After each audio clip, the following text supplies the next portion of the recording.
Holiday to Portland for Anthony Simons and 2 second-round draft picks. Breaking news out of the association surrounding the Boston Celtics.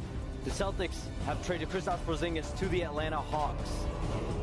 50 for Jaylen Brown. This is Pritchard time. The crowd can sense it. Over 3 Bulls. It's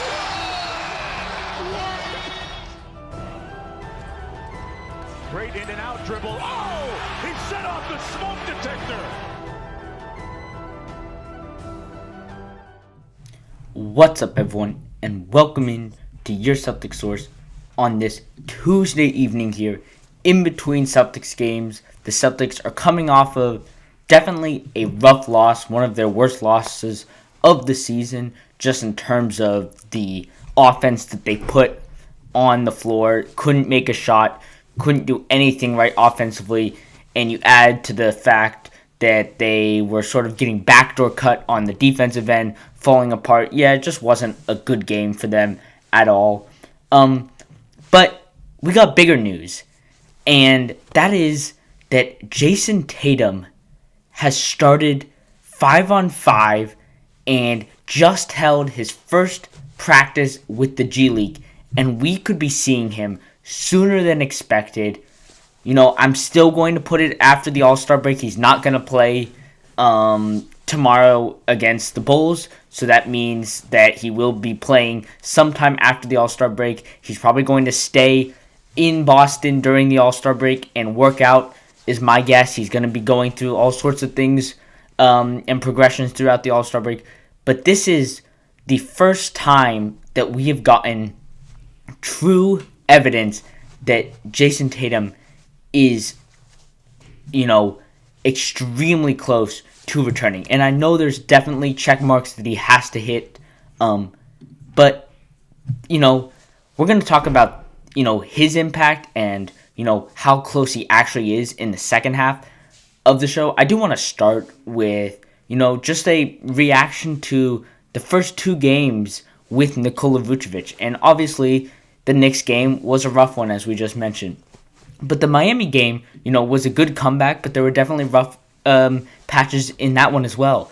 And, it's really been an up and down sort of 2 games for the Celtics in terms of trying to acclimate Nikola Vučević, trying to get him involved in a team that already had it rolling, and now you sort of trade away one of your best offensive players in Anthony Simons, and you bring in a guy that,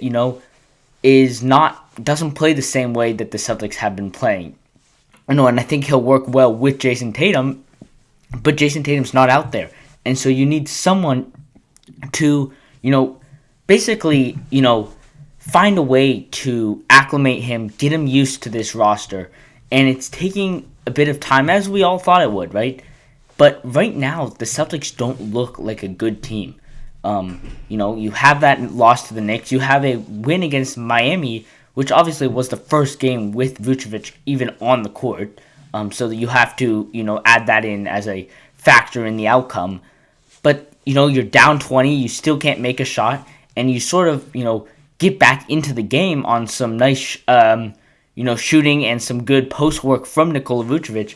But it wasn't a good start, and, I believe that Nikola Vučević, he plays a style that I'm not sure the Celtics want to play right now.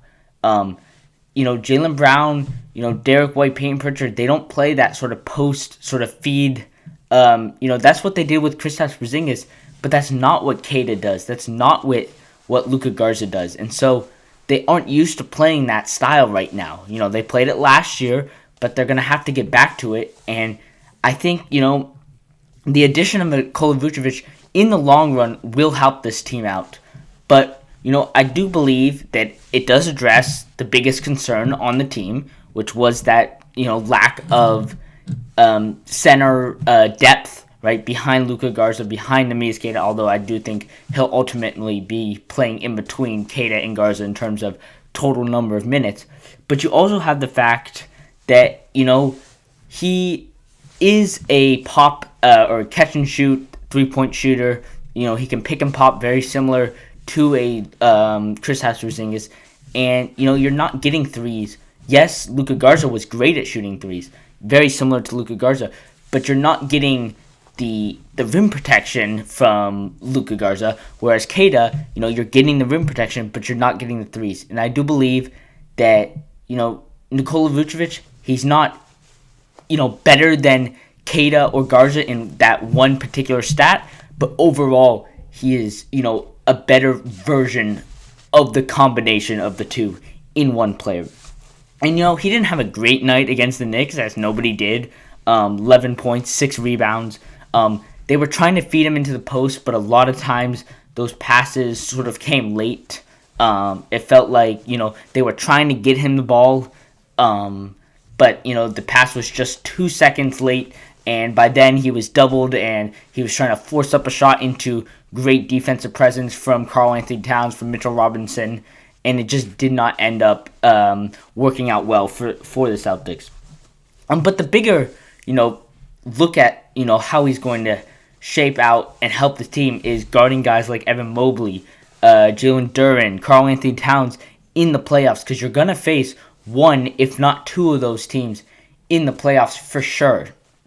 And to be honest, I don't think Keita and Garza would last a full game, trying to grind it out physical presence for 48 minutes, the two of them. And we see now that the small ball lineup that Joe Mazzulla used to deploy earlier in the season isn't working out because teams have caught on to it. The need for a physical center that can have good touch around the rim is heavily relied on in the league right now. And now you get a guy in Nikola Vučević, which can add to that production, which can help you out. And, I think, those are sort of the pros to what he can do. The cons is, he doesn't, replace the offense that Anthony Simons was bringing you for sure. You have to put Peyton Pritchard on the bench, and that takes an immediate offensive presence out of your starting unit. And we saw Joe Mazzulla was actually going to the, bench players early in those two games. The starters, as a full starting five would only be out there for like 2 or 3 minutes, and then Joe Mazzulla would go right to the bench to get Peyton Pritchard in, to get that offense in, because they just don't have anything besides Jaylen Brown out there at some points. And Baylor Scheierman, he started the last two games when Sam Hauser's been out, and I think the Knicks game really showed you were missing a guy in Sam Hauser who could knock out a couple shots. But, funny enough, Sam Hauser always seems to, shoot well when the whole team is shooting well, and then shoot poorly when the whole team is shooting poorly. Very, ironically, or I guess coincidentally, they have nothing to do with each other, whether he's shooting well versus the team shooting well. It's not like they, were getting bad looks in the Knicks game, right? Lots of great open looks, lots of, easy looks, not contested shots, which the Celtics have had to work hard for this season, right? They haven't gotten a lot of good looks. And so in a game like the Knicks game, where the Knicks don't play great defense and you still can't make the shots, it was just frustrating in that manner, right? But, as I did mention earlier, Nikola Vučević also doesn't have, elite rim protection, right? He is 35 years old. He is declining in production defensively for sure. And, so far it hasn't been a big problem, but I'm worried about, him just being at the rim. I don't even, I'm not worried about him being out on the perimeter defending in pick and rolls in that situation. I'm more worried just about him being a presence in the paint, him blocking shots, right? Because, they're going to need some of that stuff in the playoffs, if not in the regular season. And Keita provides that. Garza occasionally provides that. And I think Vucevic will slot somewhere in between. But you're really worried if you're going to be playing him, extended minutes just for his offense, you're going to need him to be able to hold up defensively. And I'm not so sure he will be able to do. Yeah, and I think, one of the biggest X factors, and we're going to get to him, is Jayson Tatum. And the fact that actually he is one of the better defenders at guarding centers in the league, right? And they, in previous years, Joe Mazzulla would put a Jayson Tatum on a center to guard on the defensive end because Jayson Tatum is able to move his feet quicker and stay out on the perimeter against centers that can shoot and then be in the paint and, not get exposed on, mismatches when, centers try and post up, right? Jayson Tatum was great against that. And I think that's an underrated aspect in the fact that maybe he won't have to be, he'll have to be in there for rim protection, but he won't have to be guarding centers each and every time down the court. Now, that's only if Jayson Tatum comes back, right? And we don't know if Jayson Tatum's going to come back. I do think, some of his comments today in the press conference, which we're about to get to, show that maybe he, is more likely now to play after those comments on the Pivot podcast where he said, I'm kind of hesitant to play. But sort of to wrap up the Nikola Vučević conversation, you're looking at a guy that, competes physically. He definitely has the limitations that we have pointed out, but he is a veteran in this league. He has limited playoff experience, but playoff experience nonetheless. And he's just coming to a team that, is in a great position to contend for a championship. And it's just going to provide great, just clubhouse morale, and also, just the presence that he is going to be on the court when he's out there. And I do think Jayson Tatum and his development, or I guess the success of this trade, will depend on Jayson Tatum, because Jayson Tatum works really well with pick and roll centers where he can lob it up or just, set a big screen for Jayson Tatum to come around and shoot a pull-up three. Okay, time to move on to the fun stuff, and that is Jayson Tatum. And Shams reported the other day that he has advanced to 5-on-5 controlled workouts and scrimmages, right? And that usually means, and we heard this, Saturday, Sunday, whenever it was, maybe it was a little earlier, right? That means he's going to be working out with coaches and whatever and doing some controlled, 5-on-5, little sets, but not, full up and down the court and stuff like that. And then we hear today, or I guess Monday, that he is going to be, practicing with the G League. The G League was going to come down from Maine and practice, and it wasn't controlled. It was unscripted. Jayson Tatum was out there, and if you see the photos, I know we don't have full footage of the practice, but if you go look at the Instagram post from the Celtics, he's up there blocking shots. He's, there's no video footage, but he's up in the air blocking shots. He's going, one-on-one against G League players, and, you can say whatever you want about them being G League players. Hugo Gonzalez was there. He's not a G League player. He was there. Amari Williams, obviously, he's sort of on the bubble between G League and the NBA. Obviously, now he has a contract from the Celtics, as the Celtics need to do that for, money reasons as well as roster spots and whatever. So he's technically not a G League player anymore. But that being said, G League players are always the guys that are, always hustling because they're always looking for, an opportunity to come up and play with the actual roster, right? And so those are sometimes the hardest players, because if you look at, if he was going out there against like Derek White and, Sam Hauser and Jaylen Brown and whatever, my guess is they wouldn't be going full effort because they wouldn't want to, interfere with Jayson Tatum's return, or they don't want to mess something up and be at fault for, maybe a setback. So they're less hesitant to be, aggressive and, in Jayson Tatum's face and guarding him really heavily, right? Whereas the G League players have nothing to lose because they need to be out there to, get a chance to perform and get a, maybe a call to come join the team. So those are sometimes the best players to go up against, and they're not quite good enough that they're going to stop Jayson Tatum. Jayson Tatum can still work and get better with those practices. So I actually love that they bring in the G League and not just have a full practice with the Celtics. Now, last year, we all know Kristaps Porziņģis started the season on the IL, and, he, they did the same thing. They brought the G League team down, and now this is a little bit different injury and whatever, but they bring the G League down, and then 8 games later, he's in.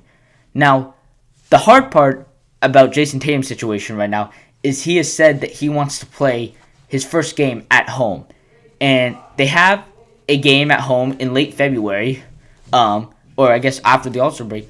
But then the next game is not till early March, around his birthday.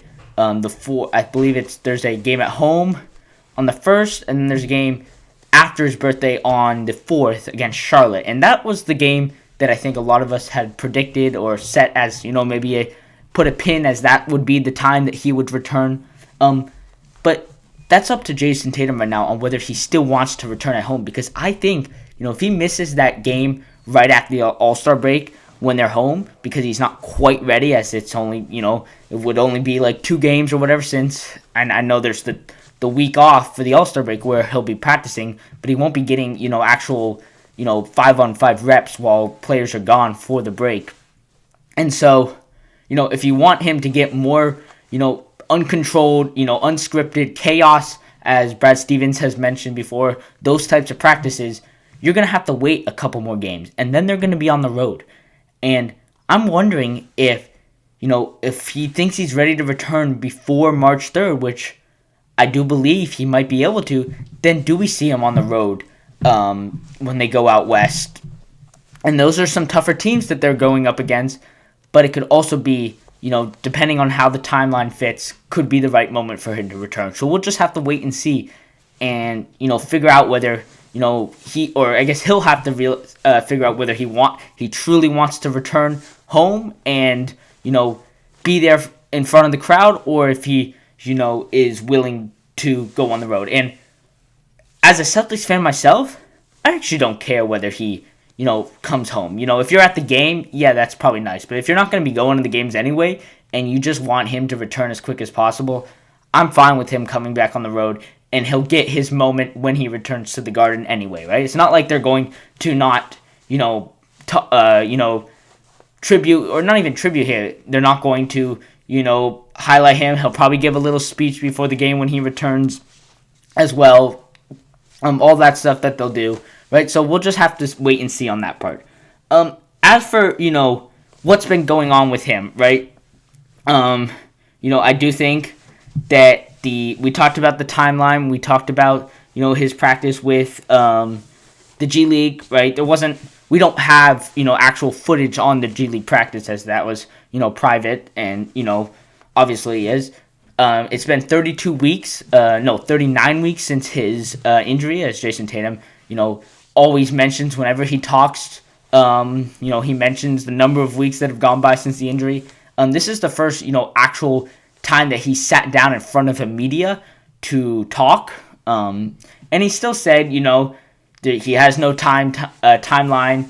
But when I do believe it was, I forget who asked the question, but someone asked, "Who are you going to return this season?" Right? Because we saw, maybe he was doubting his return, and maybe having second thoughts on that Pivot podcast. He smiled, and that sort of means that maybe he has changed his mind. He's going to be coming back, in his opinion.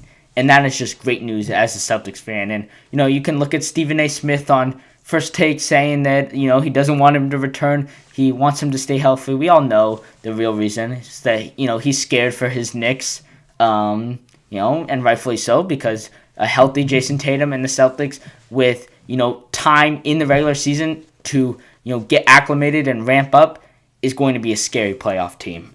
This year, even in a gap year, this team could make a run to the NBA Finals, if not Conference Finals, with this team. Other things going on. The Celtics played the Bulls tomorrow. We will have a instant reaction video after that game. And that's sort of the last game before the All-Star break. And then over the All-Star break, I think probably either Friday or Saturday, we are going to do a first half. I know it's not quite first half, a little bit more, but first half thoughts and second half preview. And then we'll probably do, a short video on the All-Star game and whatever, All-Star events and whatever. I'm not going to get into it, whatever. All-Star weekend is kind of a joke at this point, in my opinion. But we'll see. Jaylen Brown's playing in it. He's starting. We'll see how the USA versus World format works out. I don't have hopes and, thoughts on how it's going to go. We'll, We'll react if necessary. We might not. And then we'll get back into our, normal 3 games podcast and then instant reactions after every game as we ramp up towards the playoffs. And then playoffs, my guess is we're probably going to do either an instant reaction or a live reaction after every Celtics game. And then the next day, I'll go back and watch both the games, right, or multiple games, because there'll be multiple games each night, not even from the Celtics, and we'll probably do, a reaction to every one of the actual playoff games that happen that game. So they won't just solely be Celtics focused in the days, in the off days between Celtics games. We'll do, more, general NBA playoff coverage. Yeah, I'm going to wrap it up here. Thank you guys so much for watching. You can check out this podcast and all podcast episodes on YouTube like this, or on Spotify, Apple, Amazon, wherever you get your podcasts. The next podcast episode will be coming later this week, reacting to the full first half of the season.